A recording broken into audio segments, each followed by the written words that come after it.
welcome back to my channel. Jill here with a YouTube hop for a cherry on top for June. And our June hop focuses on flowers, as you can see. And I got really excited to be in the neighborhood of these beautiful poppies. And so I decided to go ahead and work with photographs that I took of them. They aren't poppies I grew, but they're poppies that I photographed and appreciated and want to document, in part because the poppy I found out is my birth flower, having an August birthday. So I wrote about that a little bit on some journaling, but I want to talk about how I'm putting this page together. You can kind of get an idea of the general, like what I've done so far as a starting point.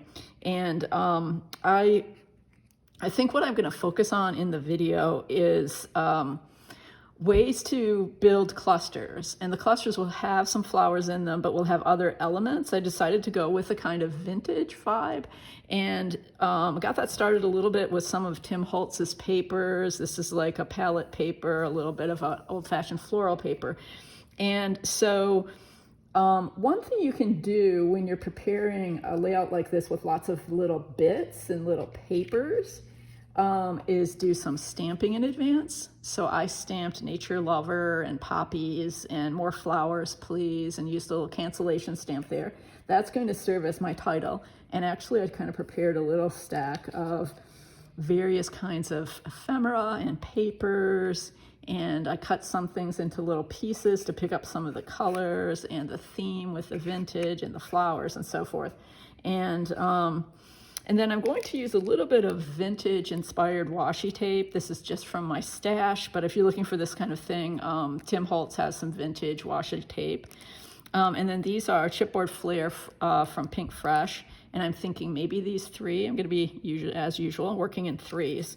So let's just get started. And when I build clusters, the way most people do is to start with the biggest elements first. Oh, let me say, this is just a 49 in Market paper. It was plain, and I used some 49 in Market rub-ons and transferred them in three areas, working with this idea of kind of a large area of embellishment, a small area, and then yet one additional element that'll be like kind of around here for the third cluster, somewhat smaller than the main one.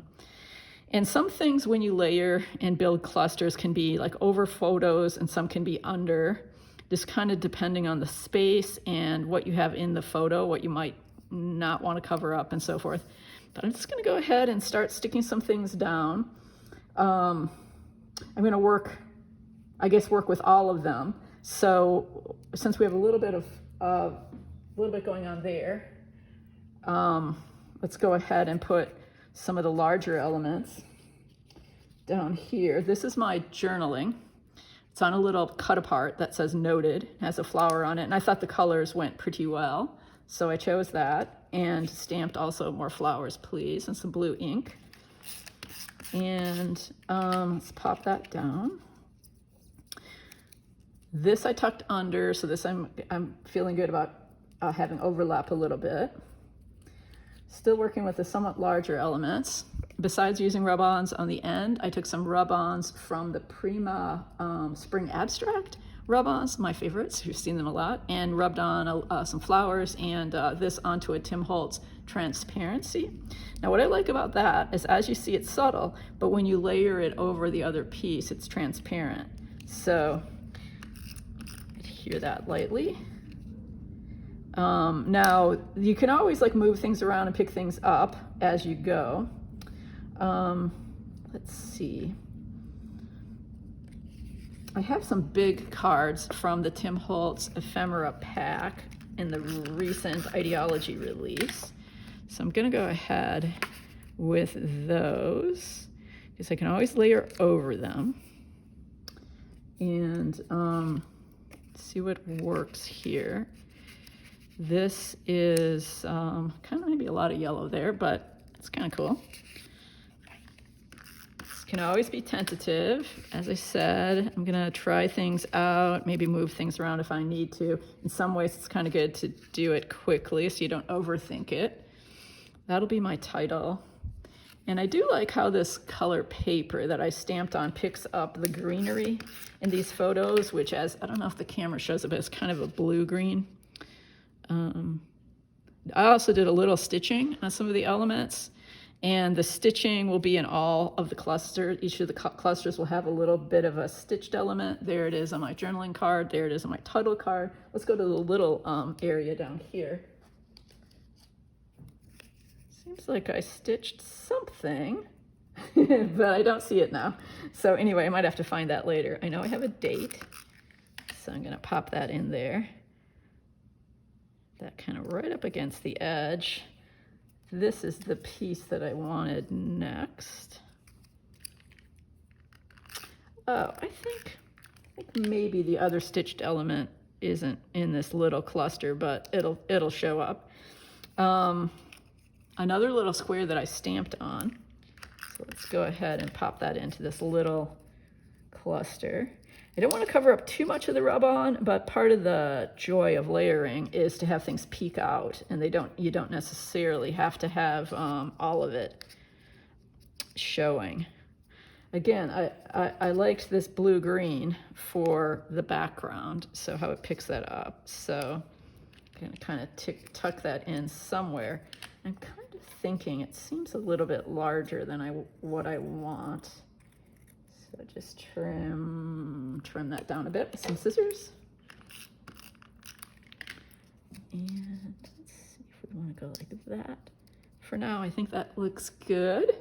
I trimmed up some paper that has catches that orange and yellow and blue-green and blue. So I thought I might include a bit of that in the different clusters.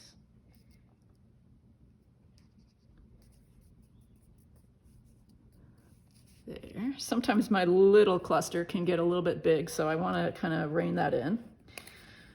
Did a little stamping on a snippet of paper, again with kind of some vintage tape there. And I'm not quite sure where I want this. Maybe just way over to this edge. It's so much fun though, really. That's what I want to emphasize, is like building these clusters, playing with little bits of this and that, working from large to small. Here are some smaller elements, some kind of purplish postage stamps.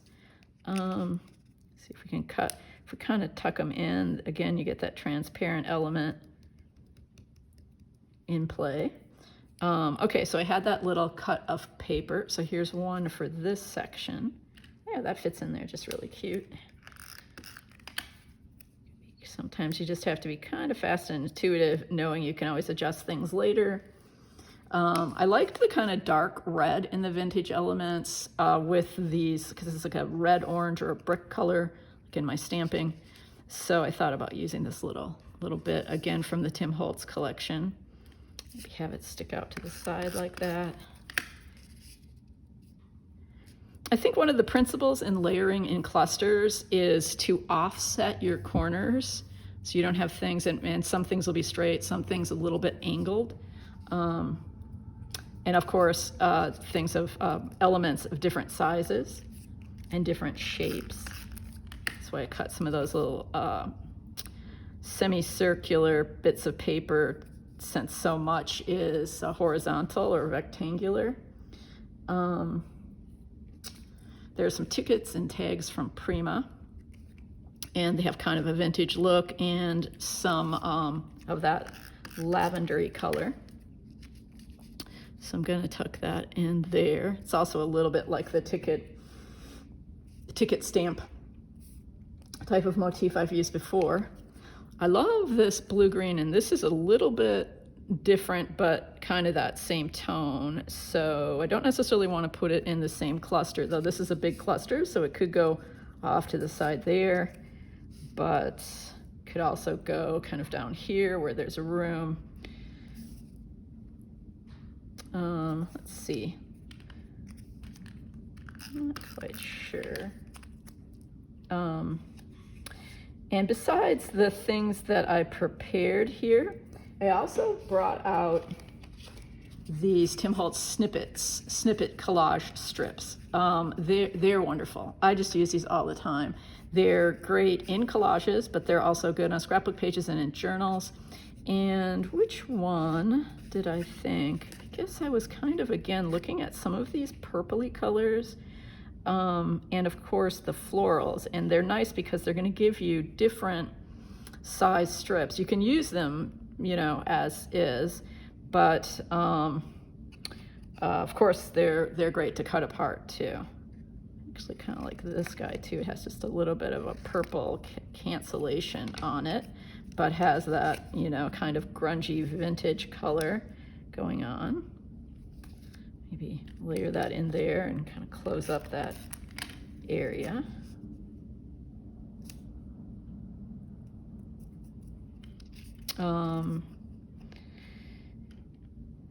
I think the next thing then too is also to look at what you have in each area and what you might feel like you kind of need. And so I think for big elements, I feel pretty good about what I have, and I might go back and put some more things in. I know I had some transparent elements that I wanted to add, and I think that one is great because it has that orangish red in it. If the camera picks that up. It's a transparency, so you might be careful if you use that sort of thing with how you adhere it. For now, I'm just using rolling adhesive. Okay, let's do some washi tape. As long as I pulled out all this washi.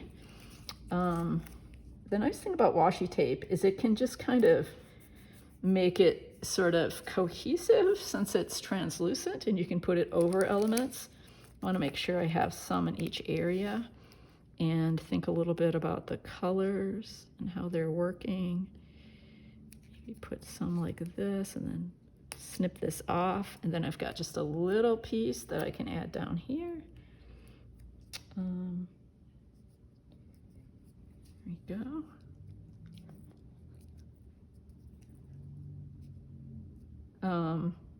Let's see. Okay. Now, I think what I want to do for small embellishments is kind of work a little bit up here, down here, and then over here, and a little around here, because that'll be the 3 clusters. And again, we'll start with the bigger ones. So these are from Wildflower by Simple Stories. And let's think, kind of liked the idea of this bird flying into the flowers, like this bird's guiding your eye in. So let's stick this right there. Okay, still a small cluster, it's getting a little bit larger.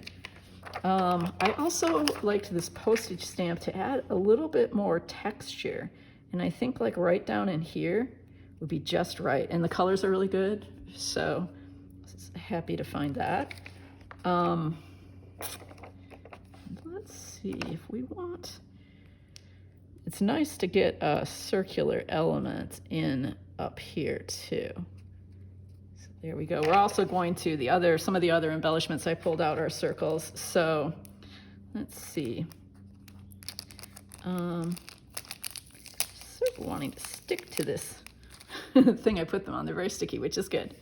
Let's see where I want this very pretty chipboard flower element. Get some perspective here. I think I kind of like the idea of tucking it. Tucks right under the title block pretty well right there. This I like because it was just orange. It says joy. It's got some, oops. All right, that fell apart, which is fine. Makes it a little flatter. And I will just put a little rolling adhesive on that. Gives us a little bit more of the circular element, floral, and some of the colors in the layout. Okay, this one I'm going to take off a little bit more carefully. These are so sticky. I had no idea. I thought they'd come right off. Okay. I've got one that's tucked under. Do I want another tucked under?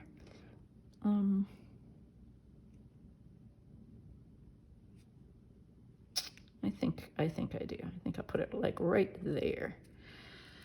Okay, that takes us, I might add a little bit more, but that kind of takes us to the smaller elements. We still have some of these that we can use in the small, these colors are the wildflower colors turned out to be pretty good with this layout. I'm going to put one right there because I know I want this to move out a little bit in that cluster. We could use a somewhat larger one down here to ground it. These blues are really nice with the title block, so we'll put a couple blue ones up here. Okay, I don't think I want to add one of those because it's a little bit too much weight for this this block. But what I will do, and I won't do this necessarily on camera because I think I'm going to wrap it up here, but these Catherine Pooler sequins that I love, here are a couple St. Lucia and Nashville, I think are really good with these color schemes. You get a nice green and a kind of orangey red. So, and then this one has some nice yellows and purples. So these two are going to be great. And I'm just going to sprinkle a few sequins in each of the cluster areas for the smallest embellishment and call it good. So anyway, that was fun, and happy flowers throughout June. Thanks for joining me, and be sure to hop along to the other people on the design team for a cherry on top.